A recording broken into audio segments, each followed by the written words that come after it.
Optative sentence. Optative sentence যে sentence দ্বারা কোনো ইচ্ছা, আকাঙ্ক্ষা বা প্রার্থনা,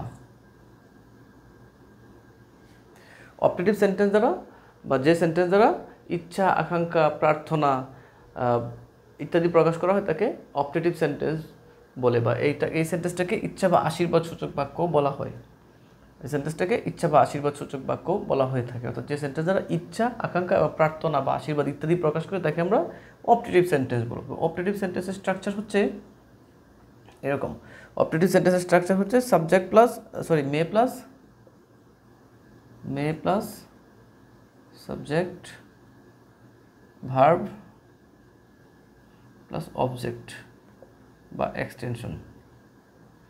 হচ্ছে অপটেটিভ সেন্টেন্সের স্ট্রাকচার। তাহলে অপটেটিভ সেন্টেন্সে অবশ্যই মে থাকবে, মে দ্বারা শুরু হয়। যেমন এক্সাম্পল যদি দিই এটার, মে এরপর একটা সাবজেক্ট দিতে হবে, মে ইউ লিভ লং, তুমি দীর্ঘজীবী হও।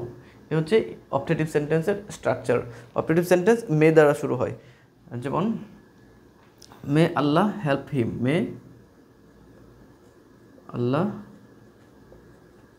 হেল্প হিম, আল্লাহ তার সহায় হন। মে আল্লাহ হেল্প হিম, আল্লাহ তার সহায় হন। মে আবার এরকম হতে পারে, আরেকটা এক্সাম্পল, মে ইউ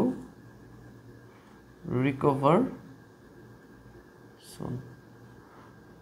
অর্থাৎ যে সেন্টেন্স দ্বারা আমরা ইচ্ছা, আকাঙ্ক্ষা, প্রার্থনা, আশীর্বাদ ইত্যাদি প্রকাশ করি তাকে অপটেটিভ সেন্টেন্স বা ইচ্ছা সূচক বাক্য বা আশীর্বাদ সূচক বাক্য বলে। আর অপটেটিভ সেন্টেন্সের স্ট্রাকচার হচ্ছে may plus subject plus verb plus object বা এক্সটেনশন। তো মজার বিষয় হচ্ছে আমাদের আগের যে ইম্পারেটিভ সেন্টেন্স ছিল, এই ইম্পারেটিভ সেন্টেন্সে ভার্ব ওয়ান বা এটাকে আমরা বেস ফর্ম বলে থাকি, এবং অপটেটিভ সেন্টেন্সেও এই ভার্ব ওয়ান ব্যবহার করা হয়। তার মানে হচ্ছে এই দুই সেন্টেন্সে আমাদের ভার্বের সবসময় বেস ফর্মটা ব্যবহৃত হয়। তো এই হচ্ছে অপটেটিভ সেন্টেন্স।